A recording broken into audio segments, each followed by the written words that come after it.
Ejaz Ahmed is one of the most significant Marxists, at least in the Indian context, because when the USSR collapsed and when the Sangh Parivar attacked the Babri Masjid, and when India went to the IMF, keep in mind these three things happened at the same time.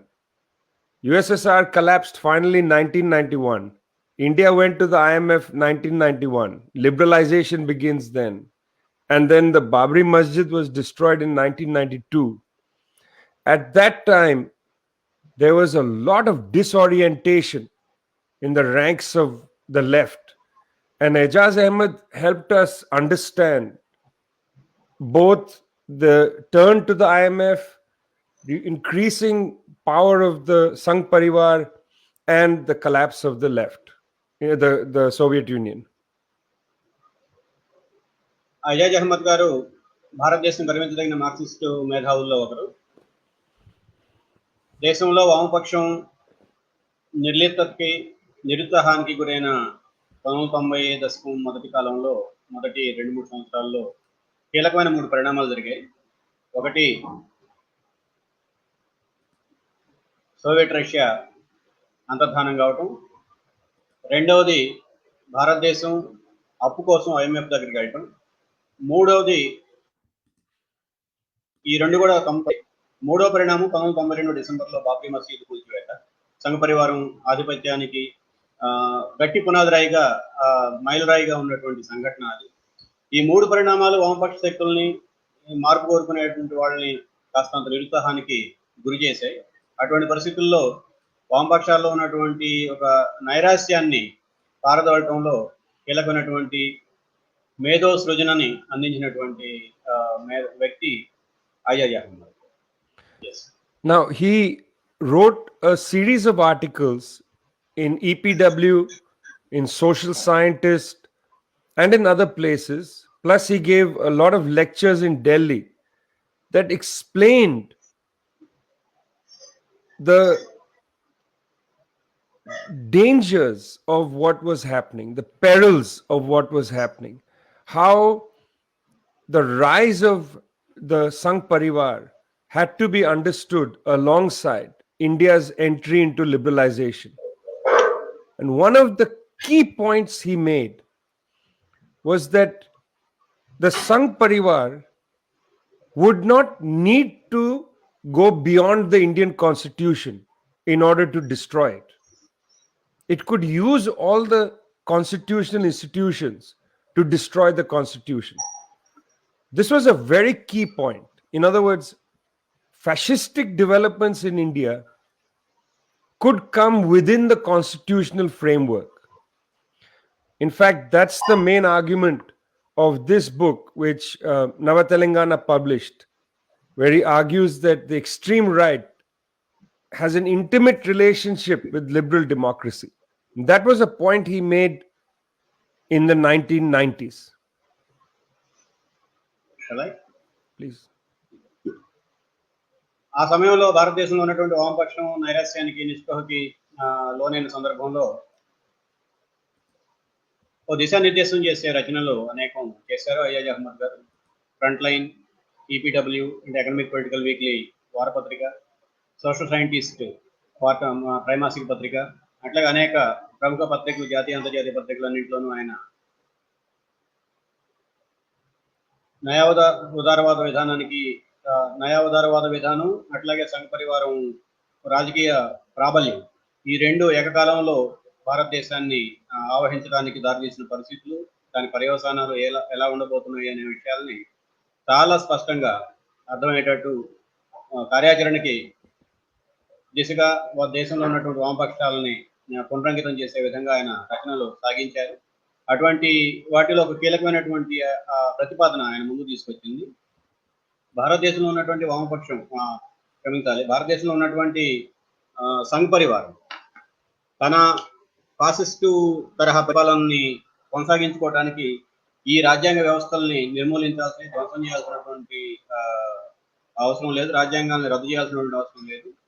ఉన్న రాజ్యాంగ వ్యవస్థ పరిధిలోనే RSS, ప్రేరేపిత భావజాలంతో నడుస్తున్నటువంటి పార్టీలు, వ్యవస్థలు, సంస్థలు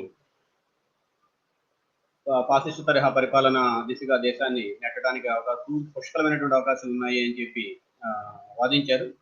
ఆ వాదనల సారాంశాన్ని తాజాగా నవ తెలంగాణ బుక్ హౌస్ ఓ పుస్తకంగా కూడా తీసుకొచ్చింది.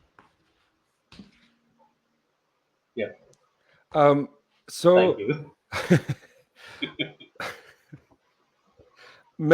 many years ago, the editors of New Left Review went and met the English Marxist Raymond Williams, and they did a very long interview about Raymond Williams' life and work. This book was very useful to me personally because I understood in reading it how a Marxist intellectual approaches the world, how in the life of a Marxist intellectual there are shifts and changes, and how the commitment remains. Because, the commitment must remain, but we must not be stuck in our ideas. We have to engage reality and develop our thinking. So I found this book with interview with Raymond Williams very, very useful. కొంతకాలం క్రితం new left review పత్రిక నిర్వాహకులు British Marxist Raymond Williams ని కలిశారు. సుదీర్ఘమైనటువంటి interview చేశారు. ఆ interview ఒక పుస్తకంగా కూడా వచ్చింది. నాకు ఆ పుస్తకం చాలా ఉపయోగపడింది. ఒక మార్క్సిస్ట్ అవగాహన, ఆలోచన విధానాన్ని కట్టుబడి ఉన్నటువంటి వ్యక్తి జీవితంలో ఎన్నో ఆటుపోట్లు, ఎగుడు దిగుళ్ళు రావచ్చు. తన అభిప్రాయాలని ఆ సందర్భ పరిణామాలకు అనుగుణంగా మార్చుకోవాల్సి రావచ్చు. కానీ అంతిమంగా లక్ష్యమైనటువంటి మార్క్సిస్టు లక్ష్యానికి కట్టుబడి ఉంటూ కొనసాగటం ఎలా సాధ్యమో, ఎంత కష్టమో ఆ ఇంటర్వ్యూ చదివిన తర్వాత నాకు అర్థమైంది. So Sudhanva Deshpande, Mala Hashmi and I decided that we would go and spend a period with Ejaz Ahmed and try to do a similar thing.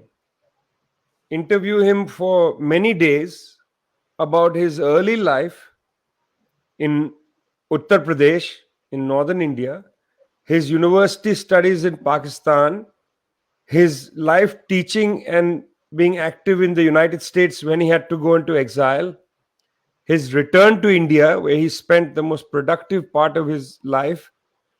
We wanted to have the whole sense of his work, his thinking, what he read, what he wrote, and so on.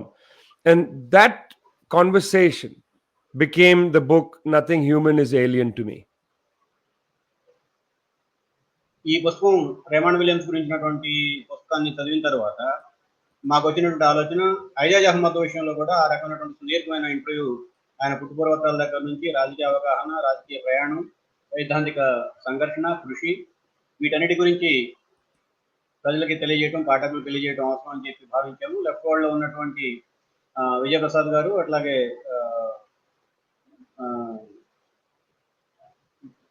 సుధన్వ Deshpande, మాలా, వీళ్ళ ముగ్గురు, మేము ముగ్గురు అంటే వాళ్ళ ముగ్గురు ఐజాజ్ అహ్మద్ గారితో సుదీర్ఘమైనటువంటి interview చేయడానికి సిద్ధమై ఆయనతో కొంతకాలం గడిపారు.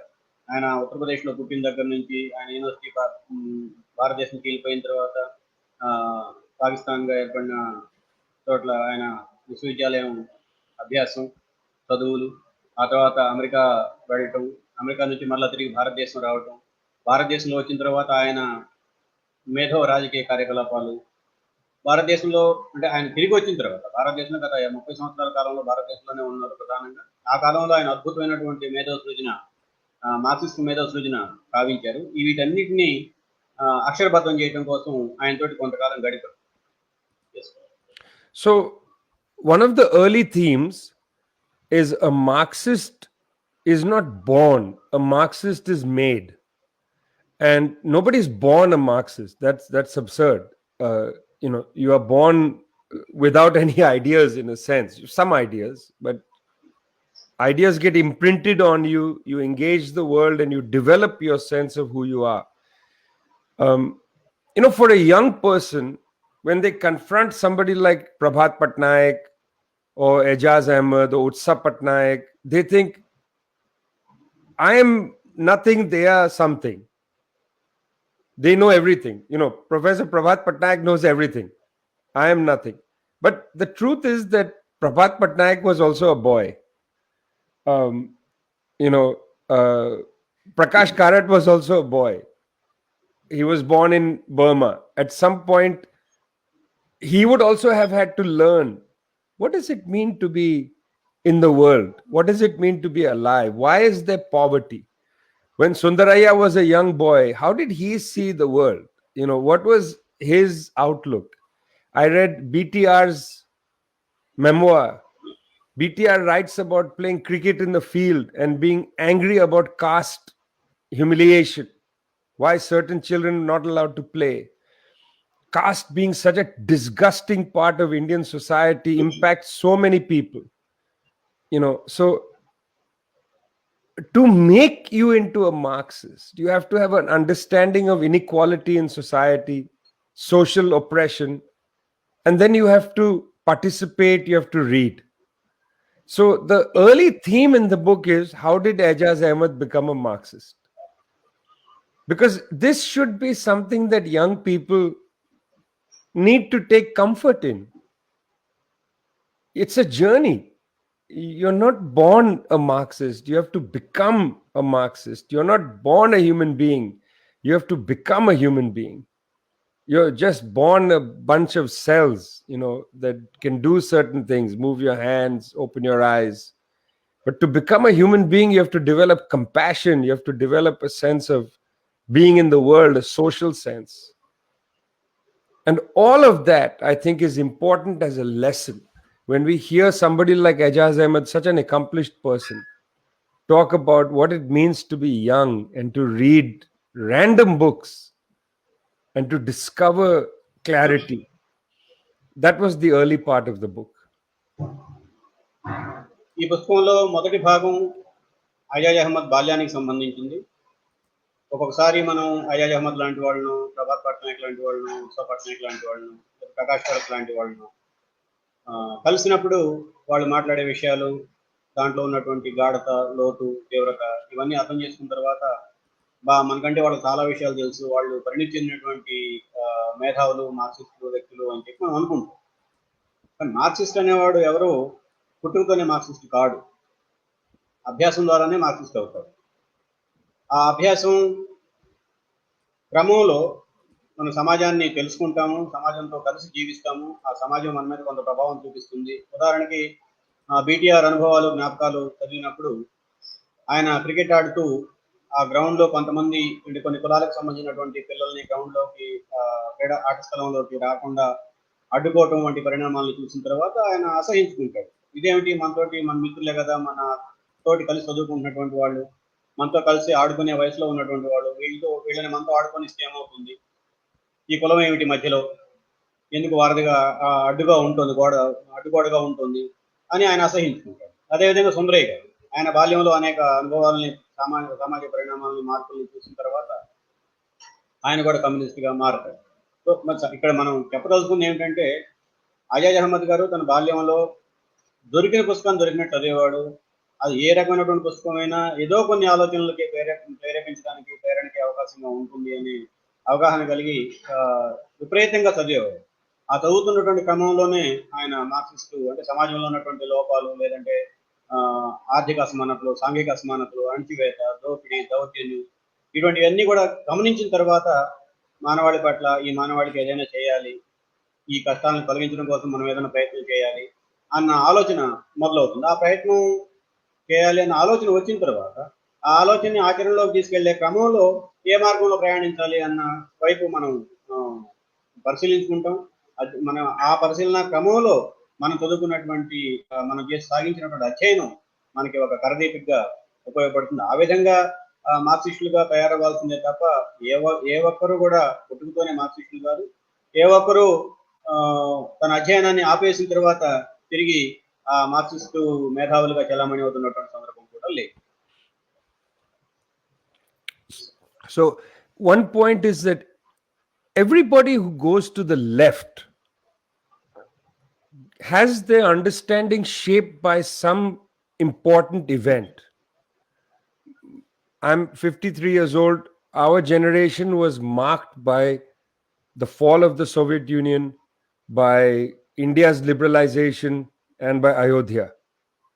These were really important events in the shaping of at least the people that I knew, our consciousness. Um, you know, it's amazing to think that Ayodhya happened 30 years ago. Uh, it feels like yesterday because it was so defining. What a terrible thing to do, a protected monument destroyed by mobs, pushed along by a political party whose leaders were standing there telling them to do this. It was something. And I lived through the Delhi riots of 1984, where again a political party directed its cadre to go and kill 3,000 Sikhs over a weekend. A shocking, horrible act of violence. This level of violence sits inside the heart of Indian society, and for our generations, and over again, the anti-Dalit violence and so on. This shapes how you come to the left. People come to the left shaped by their disappointment in their society and the desire to make things better. Nobody comes to the left because they're proud of their society. You come to the left because there's something in your society that disappoints you, that you want to change. And I want to come to Ejaz Ahmed's disappointment in a second, but I first want Comrade Viraya to be able to get through this.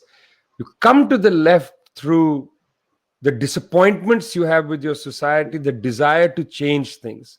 That's why we move leftward. మనం చూసినటువంటి అనేక మంది యువకుల్లో వామపక్ష భావజాలం పైన కార్యాచరణ పట్ల ఆకర్షితులైనటువంటి వాళ్ళు చాలా మంది ఉన్నారు. అయితే వీళ్ళందరూ ఏదో సమాజం చాలా చక్కగాను సుందరంగాను ఆహ్లాదంగాను ఉంది కాబట్టి వాళ్ళందరూ వామపక్ష భావజాలం పట్ల రావట్లేదు, ఆకర్షితులు కావట్లేదు. లేదు, వామపక్ష భావజాలం ఆకర్షణీయంగా ఉంది కాబట్టి వాళ్ళు ఆ రకమైనటువంటి ఆలోచన దిశ వైపు ప్రయాణాన్ని ప్రారంభిస్తారు. వాళ్ళ జీవితాల్లో నుంచి సూచన సమాజంలో ఏదో ఒక సంఘటన వాళ్ళ ఆలోచనలు ప్రభావితం చేస్తుంది, వాళ్ళ పైన చెరగని ముద్ర వేస్తుంది. ఉదాహరణకి విజయప్రసాద్ గారికి 53 సంవత్సరాలు. ఆయన ఢిల్లీలో జరిగినటువంటి సిక్కు నరమేధాన్ని చూశారు బాల్యంలో. తరువాత 1992 ప్రారంభంలో చెప్పుకున్నట్టు డిసెంబరు 6వ తేదీన అయోధ్యలో ఒక చారిత్రాత్మక కట్టడం, దాన్ని కూలదోయటానికి పోగైనటువంటి గుంపుని రెచ్చగొడుతూ మాట్లాడినటువంటి రాజకీయ నాయకులు, ఒక రాజకీయ పార్టీకి సంబంధించినటువంటి పెద్ద పెద్ద నాయకులు వాళ్ళ దగ్గరుండి ఆ మసీదుని కూల్చివేయటాన్ని కూడా విజయప్రసాద్ గారు తన యవనంలో చూశారు. అలాగా మన దక్షిణాది రాష్ట్రాల్లో దళితులపై జరుగుతున్నటువంటి అత్యాచారాలు, హత్యలు, ఈ కారణాలు కొంతమందిని ప్రభావితం చేస్తాయి. ఆ రకంగా మన సమాజంలో మనం చూసి మనం ఆశ్చర్యం చెందేది, లేదంటే మనం ఆవేదన చెందే అంశం ఏదో ఒకటి మన చుట్టూ జరుగుతుంది. ఆ సంఘటనల తర్వాత మన ఆలోచన మారుతుంది. ఆ మారే క్రమంలోనే మనం వామపక్ష భావజాలం వైపు ఆకర్షితులు ఉంటాం. అజాజ్ బాల్యంలో కూడా అటువంటి పరిణామాలు కొన్ని జరిగాయి. వాటి గురించి ఇప్పుడు తెలుసు. So in his life, Ejaz Ahmed's life, the great disappointment was the military coup that supplanted, well, there were a series of them, but the military coup in Pakistan that overthrew the government of Zulfikar Ali Bhutto. Now, it's important for people to recognize that in the 1950s, after partition, Pakistan had a very strong, or at least vibrant, left tradition. People like Faiz Ahmad Faiz, Habib Jalib, these were the great poets of the left. But there was also, of course, the strike wave in Karachi. There was the trade union movement in Punjab, including in Lahore. There was dynamic left developments. In a unity between the Pakistani elite and US imperialism, the military came in repeatedly to overthrow the left dynamic. Bhutto was a product of that left dynamic, but he was also overthrown in a coup and then killed. And this shaped the generation of Ejaz Ahmed, who went to university in Pakistan.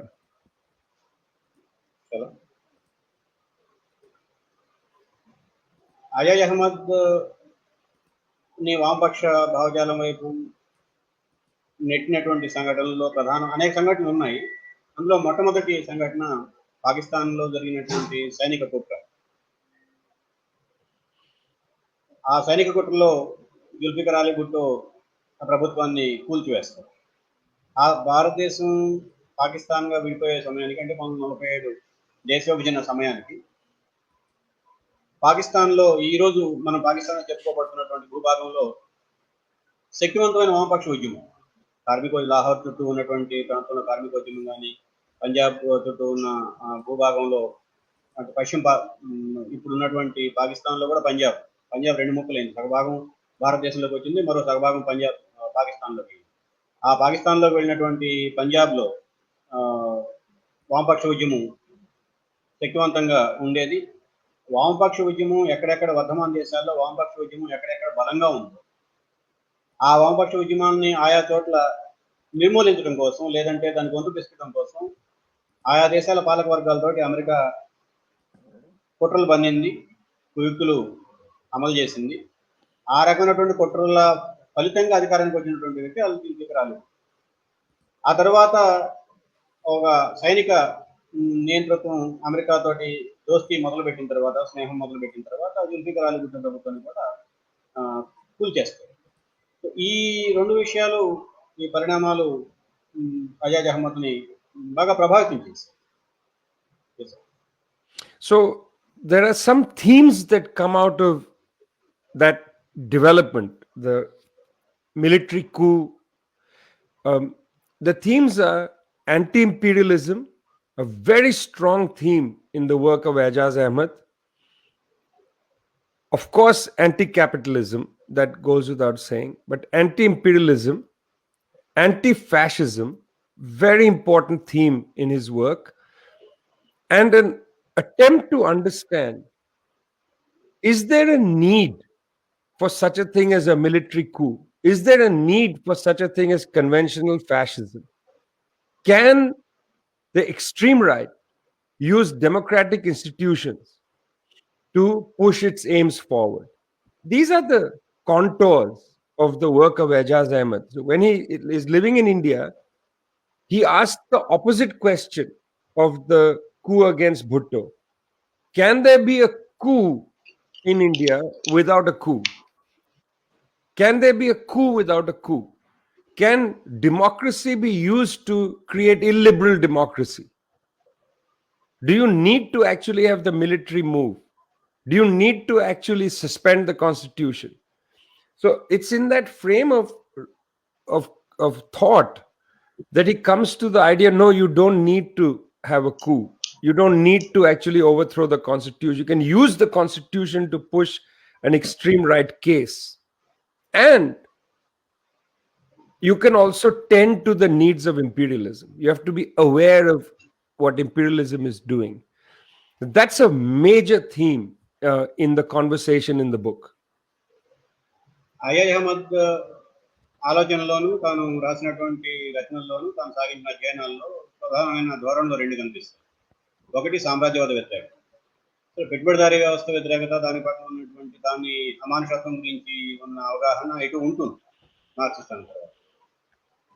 సామ్రాజ్యవాద వ్యతిరేకత ఆయన పాకిస్తాన్ అనుభవాల తర్వాత బలంగా నాటుకుపోయినటువంటి అవగాహన. అప్పుడు ఆయనకు వచ్చినటువంటి ప్రశ్నలు, సైనిక తిరుగుబాటు ఏమిటి, ప్రజాస్వామిక పద్ధతుల్లో ఎన్నికైనటువంటి ప్రభుత్వాన్ని సైన్యం పోల్దోయటం ఏంటి, ఈ సైన్యానికి ఎవరో బయట ఉన్నటువంటి విదేశీ శక్తులు సహాయ సహకారాలు అందించడం ఏంటి, సామ్రాజ్యవాదం ఏంటి, వర్ధమాన దేశంలో సామ్రాజ్యవాదం పాత్ర ఏమిటి అనేది మొదటి తరహా ప్రశ్నల పరంపర ఆయన ఆలోచనలకి ఇంధనంగా పనిచేసింది. రెండో తరహా ప్రశ్నల పరంపర వర్ధమాన దేశాల్లోనూ లేదు రాజ్యాంగబద్ధమైనటువంటి ప్రజాస్వామిక దేశాల్లో, మన ప్రజాస్వామ్యం అంటేనే అంతో ఎంతో కాస్త ఉదారవాదంతో ఉన్నటువంటి ఆలోచన విధానం. రాజకీయాల్లో.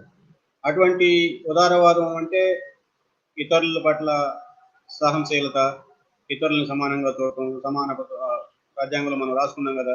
సమానత్వపు హక్కు, స్వేచ్ఛా స్వాతంత్రాలు హక్కు, వాక్ స్వాతంత్రపు హక్కు ఇటువంటియన్నీ. ఇవన్నీ కూడా ఉదారవాద ప్రజాస్వామ్యంలో కీలకమైనటువంటి అంశాలు. అటువంటి ఉదారవాద ప్రజాస్వామ్య దేశాల్లో ఒక ఫాసిస్ట్ శక్తులు అధికారానికి రావాలి అంటే రాజ్యాంగాన్ని రద్దు చేయాల్సిన అవసరం ఉంటుందా? లేదు ఈ ఉన్న రాజ్యాంగం పరిధిలోనే అటువంటి ఫాసిస్ట్ శక్తులు ఉదారవాద ప్రజాస్వామ్యాన్ని కాస్త ఉదారవాద రహిత ప్రజాస్వామ్య దేశాలుగా మార్చడానికి అవకాశాలు ఉన్నాయా? ఈ రకమైనటువంటి ఆలోచనలు ఆయన ఈ దిశగా ఆయన ఆలోచించాడు. అందువల్లనే ఎవరూ ప్రశ్నలు వేసుకొని ఆ ప్రశ్నకు సమాధానం వెతికే క్రమంలో మనకు అద్భుతమైనటువంటి కొత్త కోణాలు మన ముందు ఆవిష్కరించారు. ఈ లెఫ్ట్ వర్డ్ ఇప్పుడు విజయప్రసాద్ గారు పరిచయం చేసినటువంటి పుస్తకంలో ప్రధానమైనటువంటి భాగం ఈ రెండు కోణాల చుట్టూ, ఈ రెండు ఆలోచనలు, దానికి కావాల్సినటువంటి సరంజామా చుట్టూనే తిరుగుతుంది. Okay, I'll make two more points and then I'll break. The first point is that you don't need to overthrow democratic structures, because part of the problem lies not in the state but in society. Ajaz Ahmed uses the phrase cultures of cruelty. What he argues is that in society there are institutionalized forms of cruelty. For instance, patriarchy, how in many places women are treated in a cruel way. Normal practice is cruel. Caste, in a normal fashion, there is cruelty in our society. How religious hierarchy functions, anti-Muslim feelings and so on. There's a normal cruelty in society, and I want to add there, something we don't mention is the treatment of Adivasis. Normal cruelty. It's not, you don't need the military to go and be cruel. You understand? You don't need the state to operate in a cruel way. There is a culture of cruelty. And what Ajaz Ahmed argues is that the Sangh Parivar benefits from this normal culture of cruelty that exists in our society. The task of the left, therefore, is not only to confront the political force of the Sangh Parivar, but it's to confront the cultures of cruelty in our society. This is a very huge task, which is why the left is different from any other political organization in the world. Because the left wants to improve society, not just hold political power. We want to get rid of these inequalities, oppressions, wretchednesses of our society. That means we have to go deep into the problems. That is why we are radical. We go deep into the problems. This point about cultures of cruelty I find very useful and interesting, because it must allow us to expand our understanding of our activity. We must be fighting to defend the rights of oppressed castes. We must be fighting against patriarchy. We must be fighting against the way in which Adivasis are treated as remote people and so on. Because those fights are about building the culture of the left. Ambedkar wrote that you can't advance a left agenda in India in a society ridden with caste. Caste has to be confronted. Caste is an impediment to the growth of communism. I think this is a very astute observation by Ambedkar, and it's something that Ajaz Ahmed talks about a lot. Ajaz Ahmed ఈ రెండు ఆలోచన ధోరణులకి దిశగా ప్రయాణం చేస్తున్నప్పుడు ఆయన కనిపించినటువంటి ఒక విలక్షణత, సమాజంలో మనం అనుకుంటాం ఒక క్రూరత్వం, ఒక హింస, అదేదో పోలీసులు, సైన్యం వాళ్ళ ద్వారానే జరుగుతుంది. కానీ ప్రతి సమాజంలోనూ, ప్రత్యేకించి భారతీయ సమాజం లాంటి సమాజాల్లో క్రూరత్వం సమాజంలో అంతర్భాగంగా, మన రోజువారీ జీవితంలో అంతర్భాగంగా కొనసాగుతూ ఉంటుంది. ఆ లక్షణాలు ఏమిటి?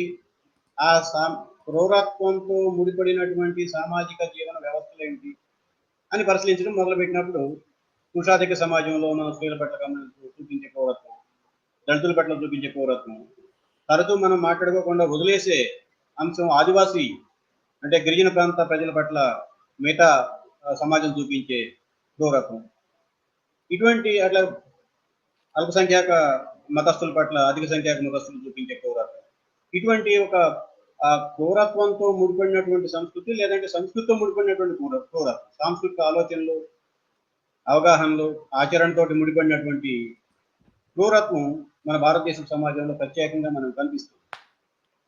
దీన్ని గమనించిన తర్వాత అజాజ్ అహ్మద్ వచ్చిన నిర్ధారణ ఏమిటంటే, భారతదేశంలో ఉన్నటువంటి సంఘ పరివారం తన ఆలోచనల్ని, భావజాలాన్ని ప్రజలకి ఎక్కించడంలో ఈ అప్పటికే సమాజంలో అస్తిత్వంలో ఉండి, ఉనికిలో ఉండి పెత్తనం చెలాయిస్తున్నటువంటి సాంస్కృతిక క్రూరత్వం వాళ్ళకి పెద్ద వెసులుబాటుగా కనిపించింది. వాళ్ళు ఆ మార్గాన్ని ఎంచుకున్నారు. ఈ సందర్భంలోనే మనం గమనంలోకి తీసుకోవాల్సింది, ఆ క్రూరత్వానికి వ్యతిరేకంగా వామపక్షం అంటే ఏమిటి? ఏదో అధికారాన్ని తీసుకొని ఇంకొక పార్టీ నుంచి మరో పార్టీ అధికారాన్ని సాధించడం, ఆ ఒక పార్టీ అధికారం సాధించడం కోసం ప్రయత్నం చేసే పార్టీ వామపక్షం. వామపక్షం అంటే వామపక్ష భావజాలం లేదా కమ్యూనిస్ట్ పార్టీ అంటే సమాజంలో ఉన్నటువంటి అన్ని రకాల అసమానతలకి స్పష్టి చెప్పే విధానాలు రూపొందించడం, అమలు చేయటం, ఆ సమాజంలో ఉన్న క్రూరత్వపు లక్షణాలని, ఆ క్రూరత్వం ఆవిర్భావానికి దారితీస్తున్నటువంటి వ్యవస్థలు, పరిస్థితుల్ని వాటిని నిర్మూలించి ఒక నూతన సంస్కృతిని, ఒక నూతన సాంస్కృతిక అభివృద్ధిని, మేధో జగత్తుని అభివృద్ధిని మనం ఆవిష్కరింపజేయటం కోసం వామపక్షం. అందుకోసమే మిగతా వాళ్ళన్నిటికంటే ఏ రాజకీయ ఆలోచన విధానం, పార్టీ వ్యవస్థల కంటే కూడా భిన్నమైంది అందుకే వామపక్షం తీవ్రవాద సిద్ధాంతం అని చెప్తారు. ఈ కారణాల రీత్యా అది వామపక్షం తీవ్రవాద సిద్ధాంతం అవుతుంది తప్ప ఆ ప్రభుత్వం నిర్వచించినటువంటి తీవ్రవాదం కాదు. కాబట్టి అందువల్లనే వామపక్షం అధికారానికి రావడం అంటే ఈ సాంస్కృతిక రంగంలో కూడా పెద్ద ఎత్తున కృషి చేయాలి. అంబేద్కర్ ఒక మాట అంటాడు, భారతదేశంలో కుల వ్యవస్థతోటి ఘర్షణ పడకుండా, కుల వ్యవస్థ పీచం అణచకుండా వామపక్షం ముందంజ వేయలేదు అని చెప్పి చెప్తాడు. చాలా అద్భుతమైనటువంటి పరిశీలన, లోతైన పరిశీలన అంబేద్కర్ ఈ వాక్యంలో మనకి కనిపిస్తుంది. ఇదే ఆలోచన మిగతా కాలంలో అజాజ్ అహ్మద్ కూడా అందిపుచ్చుకున్నాడు. తన విశ్లేషణని ఆ కోణంలో వామపక్షం భారతదేశంలో పురోగమించడానికి ఎదురవుతున్నటువంటి అవరోధాలు, సమస్యలు, వీటన్నిటిని పరిశీలించే క్రమంలో కులం యొక్క స్థానం, దాన్ని అధిగమించడం కోసం చేయాల్సినటువంటి ప్రయత్నాలు, అనుసరించాల్సిన వ్యవహారాలు, వీటన్నిటి మీద కూడా మిగతా కాలంలో ఆయన తన పరిశోధనలో కేంద్రీకరించాడు, అధ్యయనంలో కేంద్రీకరించాడు. So the left has a very difficult task. That's the basic assumption. We often hear people say things like left should do this, why did the left do that, left does this, left does that. People like to criticize the left from the side. In this interview, Aijaz Ahmed reflects on that attitude. He says that it's not the role of the left intellectual to scold the left, left parties and so on. We have to understand how we build a stronger left. We have to contribute to that building. I want to repeat this point. It's not about judging what we are doing. It's about contributing to building. Intellectual work of the left has to be within the dynamic of the left, not standing on the mountain and passing judgment. Too much left intellectual work has become judgmental. It's not become participatory. Left intellectual work should be participatory. We should participate in that which we want to build as intellectuals, provide the intellectual labor. I would say that the work of Aijaz Ahmed is precisely about contributing towards the building of the left, not offering judgment of the left, but being a participatory intellectual, participating and building knowledge. In a way, that's what we hope this book would be. This book is a contribution. It's a contribution, a participation in helping build left culture, left dynamic, and so on. This is a contribution. This is not a judgment of the left. That's the reason why we chose this as the title. It's a line from Marx. Nothing human is alien to me. The intellectual doesn't stand somewhere else and judge humanity. The intellectual must be in humanity, part of humanity, participating, building knowledge in the struggle. And that's really how I understand this book. That I think is how Ejaz Ahmed understands this book. It is a participation book. It is not a judgment book. వామపక్షం లేదా communist పార్టీల యొక్క లక్ష్యాలు, ఉద్దేశాలు, ఆదర్శాలు ప్రస్తావించుకున్నప్పుడు మనకి సహజంగానే అనిపిస్తుంది ఇది చాలా కష్టమైన, క్లిష్టమైన కర్తవ్యం, మోయలేని భారం అన్నట్టు కనిపిస్తుంది. ఆ మార్గంలో ప్రయాణించే క్రమంలో అనేక అవాంతరాలు ఎదురవుతాయి, ఒడిదుడుకులు ఎదుర్కొంటాము, తప్పొప్పులు జరుగుతాయి. ఈ తప్పొప్పుల్ని మనం ఏదో గట్టు నుండి ఫలానా పార్టీ తప్పు చేసింది, ఫలానా సమయంలో తప్పు చేసింది అని చెప్పి విమర్శించుకుంటూ ఒక రకమైనటువంటి ఒక తీర్పుని ఇచ్చే పని చేస్తున్న మేధావులు చాలా మంది ఉన్నారు. ఈ మధ్యకాలంలో అటువంటి మేధావుల సంఖ్య బాగా పెరిగింది. కానీ అజాజ్ అహ్మద్ అటువంటి మేధావి కాదు. అజాజ్ అహ్మద్ ఈ వామపక్ష ఉద్యమ స్రవంతితో కలిసి నడుస్తూ, కలిసి ఆలోచిస్తూ, కలిసి పనిచేస్తూ జరిగినటువంటి తప్పుల్ని అధిగమించడం కోసం మార్గాలు చూపించే మేధావి. అటువంటి మేధావులు ఇప్పుడు భారతదేశంలో ఉన్న వామపక్షాలకి చేదోడు వాదోడుగా నిలవాల్సినటువంటి అవసరం ఉంది. మనం చాలా సందర్భాల్లో చూస్తాం. చాలా మంది వ్యాఖ్యాతలు, రచయితలు, విశ్లేషకులు అని చెప్పి చెప్పుకుంటున్నటువంటి వాళ్ళు చాలా రచనల్లో వామపక్షం తప్పు చేసింది, ఫలానా సమయంలో తప్పు చేసింది కాబట్టి వాళ్ళు ఈ స్థితిలో ఉన్నారు, ఆ తప్పు చేయకుండా ఉండాల్సింది అని ఆ రకమైనటువంటి తీర్పులు ఎక్కడో కొండ మీద కూర్చొని ఆ పోయేది బస్సా, రైలా ఇవన్నీ చూసుకుంటూ మాట్లాడుకుంటున్నటువంటి సందర్భం తరహాలో వ్యాఖ్యానాలు, రచనలు చేసినటువంటి మేధావులు చాలా మంది ఉన్నారు. అందుకనే ఈ పుస్తకానికి ఇచ్చిన శీర్షిక nothing human is alien to. అంటే ఈ మానవ జాతికి సంబంధించింది ఏది నాకు అతీతమైంది కాదు.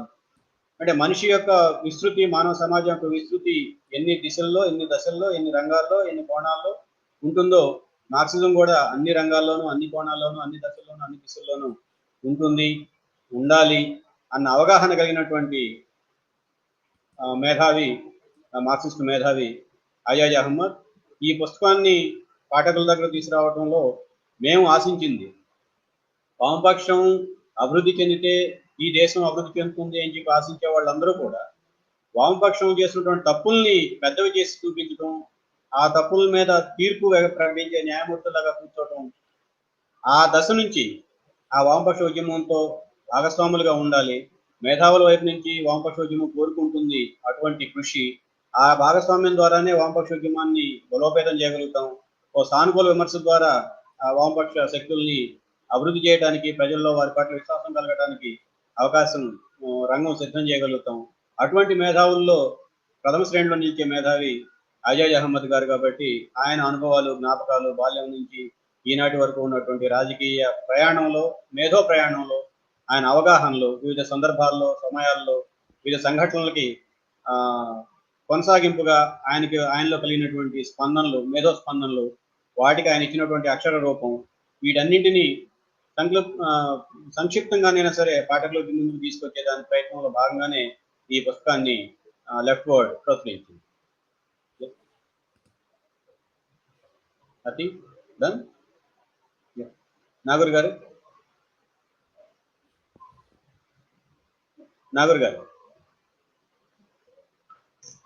Muted. Question answers. Nagar garu, yeah, unmute. Nagur Yeah. sir, we are unable to listen. Yeah, please turn Yeah, on your mic. now he can. Yeah. Okay. Sir, you Carry on. can proceed. No, he's done with. Is there anything that you want to highlight from the book, apart from what these 4 aspects you mentioned?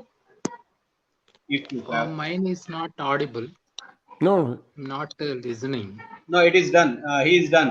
And I can. Yeah.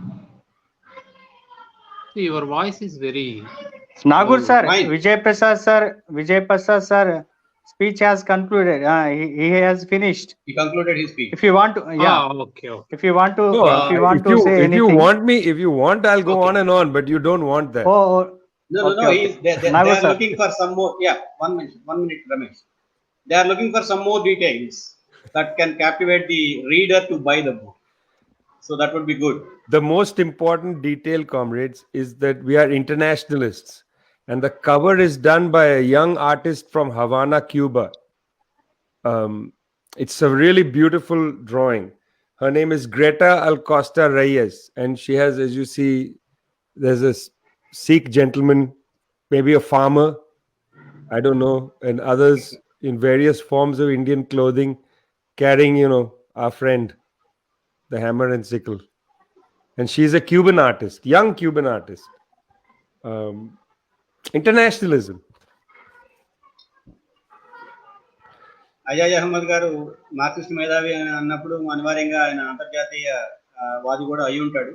So ఆయన అనుభవాలు జ్ఞాపకాలు అక్షరబద్ధం చేసేటప్పుడు ఏ cover వేస్తే బాగుంటుంది పుస్తకానికి అని ఆలోచించినప్పుడు ఆ కవర్ తయారు చేసింది క్యూబా రాజధాని హవానాలో ఉన్నటువంటి ఒక యువ చిత్రకారిణి.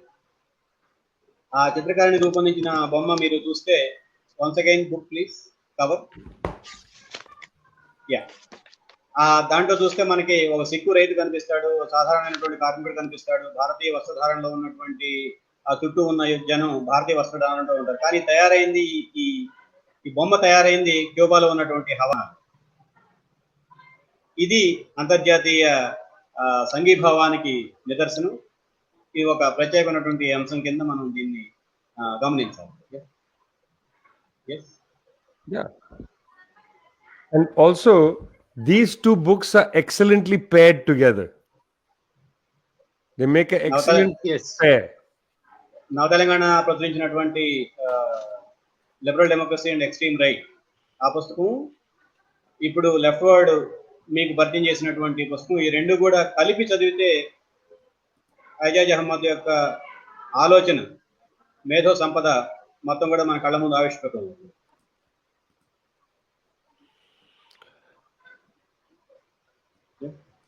Any questions? Nagar sir, you. Sir, I have a doubt when I have taken the notes from this book, and I have written some of the doubts. So Ajaj once he claims that he is an orthodox Marxist by using that method is the only thing that is truly orthodox in Marxism. So that makes me orthodox Marxist, he claims. So could you elucidate the sentences, what exactly Azaz mean orthodox Marxist? Sure. Well, the first thing I think for a Marxist is to appreciate that we look at the world as a whole. We take the whole. We don't parcel it out and say, let's look at economics or let's look at culture. We see the interaction between all the dynamics. That's the Hegelian inheritance. Then, beyond that, we try to analyze the whole. The whole is made up certainly of parts. One important part is the material dimension. You see, an idealist believes, or a pre-Marxist believes, that you can have emancipation without electricity. You can have emancipation without food on the table. A Marxist says, wait a minute, emancipation requires a level of material development. If you don't have electricity, then you can't read in the evening. If you don't have electricity, then your cultural life is slightly constrained. Just as an example, I'm giving electricity. Or running water. If you have piped water into the house, then women's emancipation is possible because historically, women have had to walk to bring water to the house. So they spend so many hours of the day going back and forth carrying water.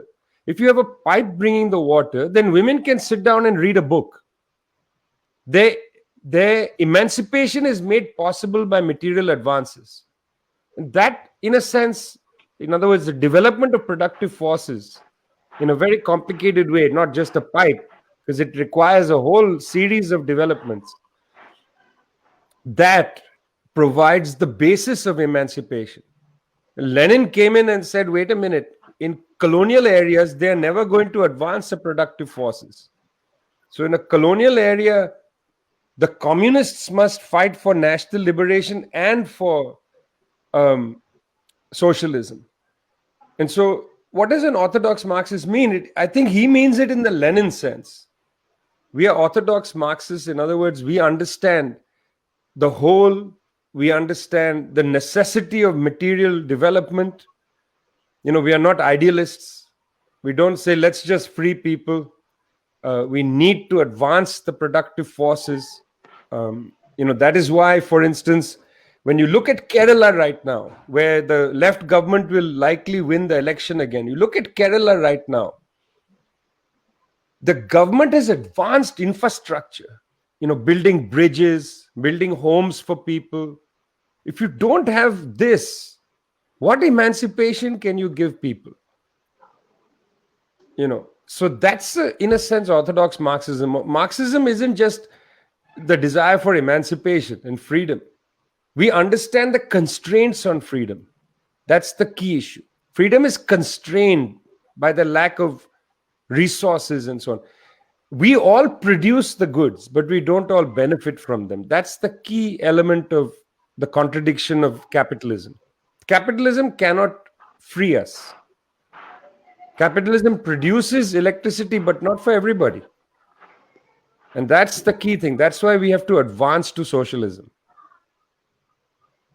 I mean, I just want to say it's not a religious attitude that we have. It's a realistic attitude. I'm not religious about socialism.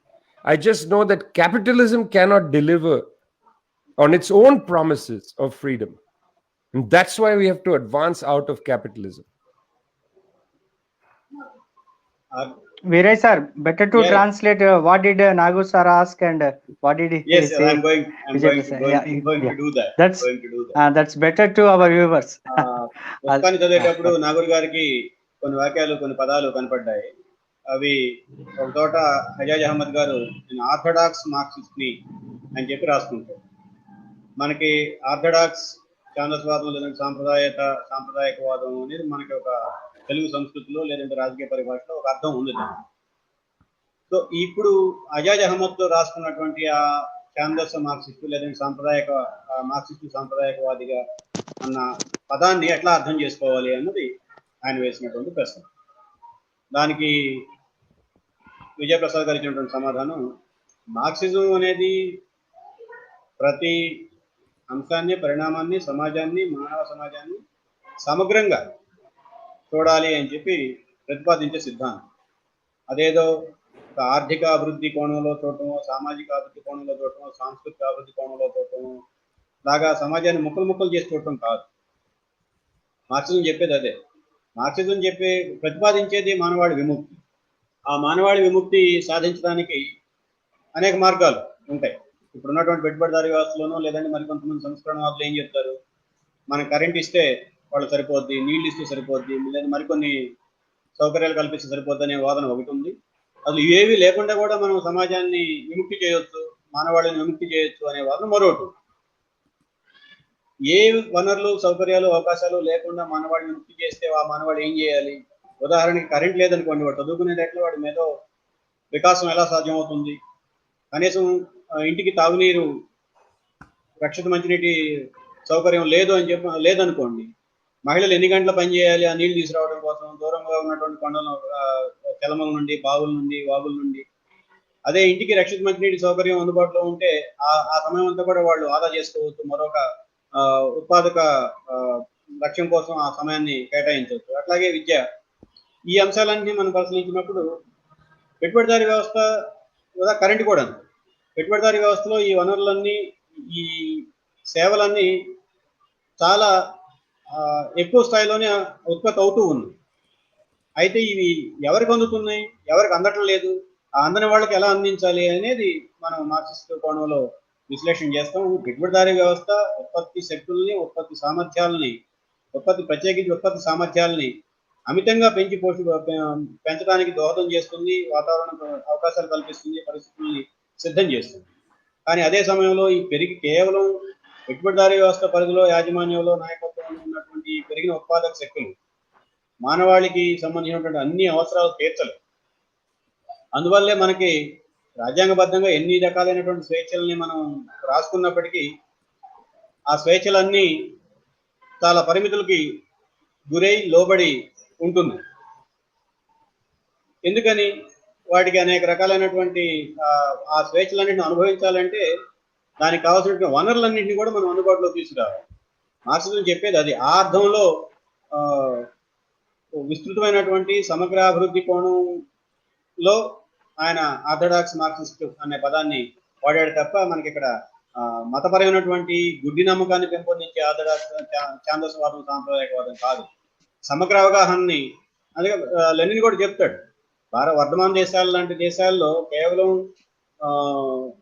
జాతీయ విముక్తి కోసం పోరాడితే సరిపోదు, లేదు ఒక జాతీయ విముక్తి పోరాటాన్ని పక్కన పెట్టేసి సోషలిజం కోసం పోరాడితే సరిపోదు, ఈ రెండు పోరాటాలని జమిలి పోరాటాలని ఐక్యంగా కలిపి ముందుకు తీసుకెళ్ళాలి అని చెప్పి ఆయన ప్రతిపాదిస్తారు.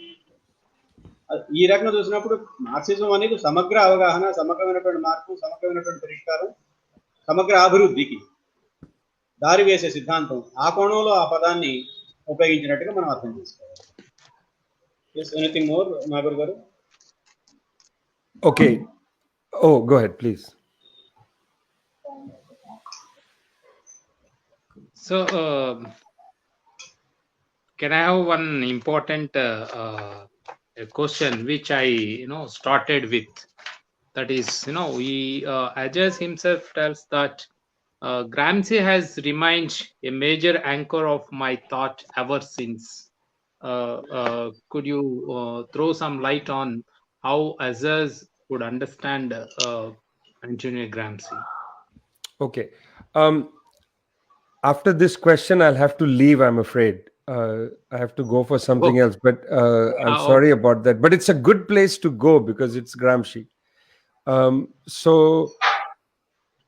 Gramsci was an Italian communist, played a very important role in building the Italian Communist Party, was put into prison by Mussolini, and his health deteriorated terribly. When he was on the verge of dying, they released him from jail and he died. They didn't want him to die in jail, so they released, but he died because of his long imprisonment.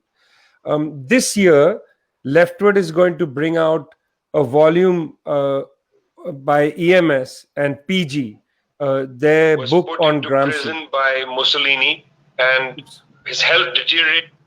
Oops. Oh, okay. Anyway, Please. so Released him we are from going jail to. and he died. They didn't want him to die in jail. Somewhere, Okay. yeah. So no, I'm just saying that we are going to bring out a book by EMS and PG on Gramsci. So I highly recommend that. You see, Gramsci's main insight for somebody like Ejaz Ahmed is his interest in culture. How should a Marxist approach culture? What are the contradictions in culture? You see, cultures have all kinds of elements that come from all kinds of places. Like a river is made of many streams. There is, of course, perhaps a major origin of a river, but there are other streams that enter.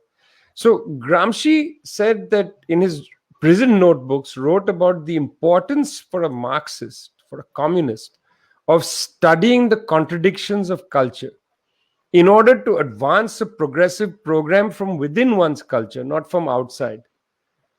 So that's one of the reasons why it is so important in India to analyze the nature of Indian culture, the deep roots of Hindutva. They have roots in Indian culture, but the roots of anti-Hindutva, the roots of progressivism that exist in our culture. There is also the tradition that goes back to Buddha, that goes back to the great thinkers against hierarchy in our culture. You look at Kerala again, there is a terrific tradition of social reform inside the culture. The culture is a complicated entity, and it must be understood in that way. If you look at Kabir, if you look at the Muslim tradition inside India, there are great emancipatory ideas there. If you look at the tradition of peasant struggles Look at the Telangana movement, for instance.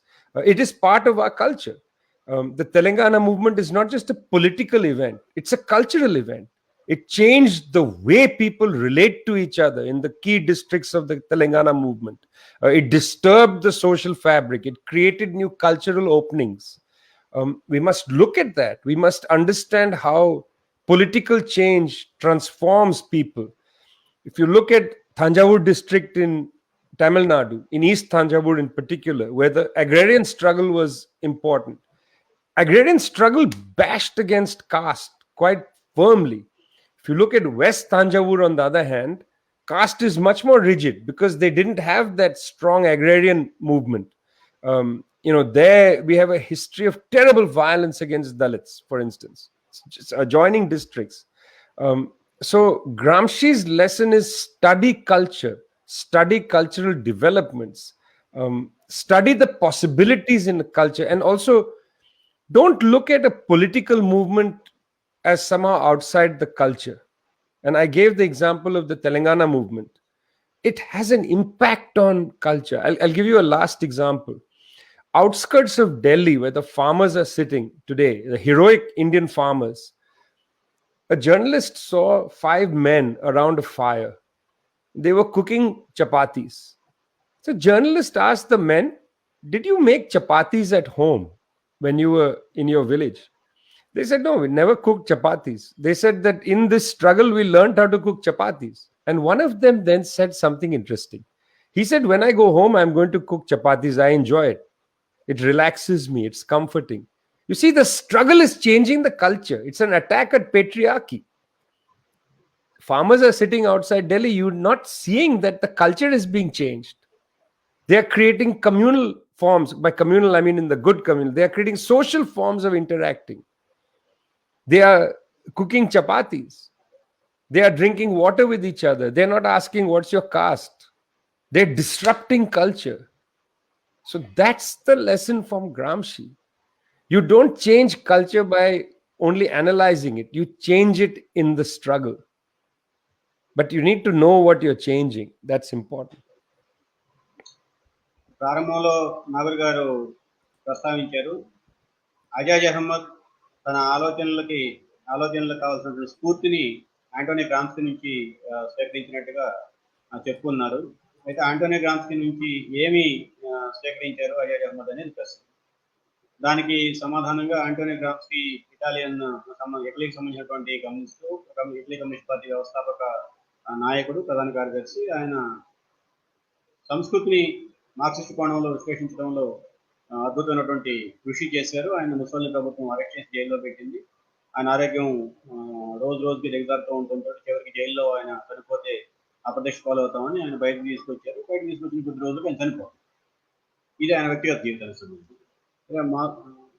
గ్రామ్స్కీ మనకు అందించినటువంటి అద్భుతమైనటువంటి కోణం సాంస్కృతిక రంగాన్ని, సాంస్కృతికోద్యమాలని, సమాజానికి సంస్కృతికి ఉన్నటువంటి సంబంధం, ఆ సమాజంని అర్థం చేసుకునే క్రమంలో సంస్కృతిని మనం ఎట్లా అర్థం చేసుకోవాలి, సంస్కృతిని ఎట్లా మార్చాలి, పోరాటాలకు అతీతంగా సంస్కృతి కేవలం విశ్లేషణ ద్వారా మారుతా, లేదా పోరాటంలో అంతర్భాగంగా సంస్కృతిని మార్చాలా, ఇటువంటి అనేక అంశాలని ఆయన అధ్యయనం చేశారు. ఆయన నోట్స్ లో రాశారు.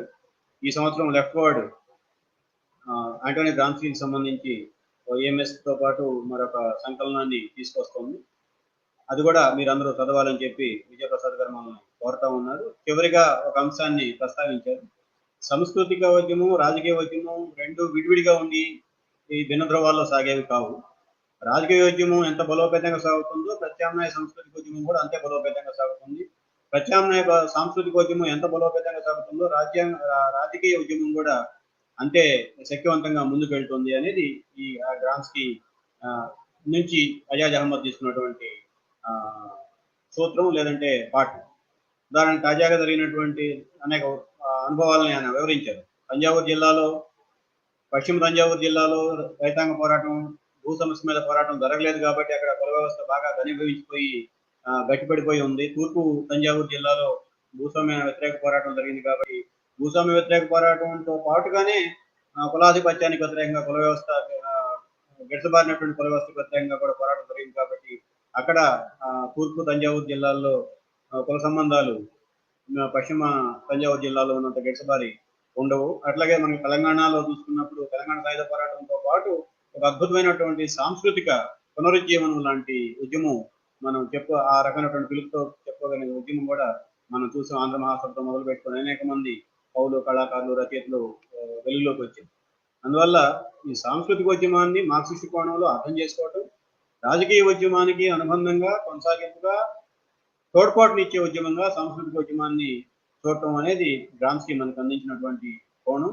ఈ కోణంలో మనం అర్థం చేసుకుంటే మరింత ప్రయోజనకరంగా ఉంటుంది.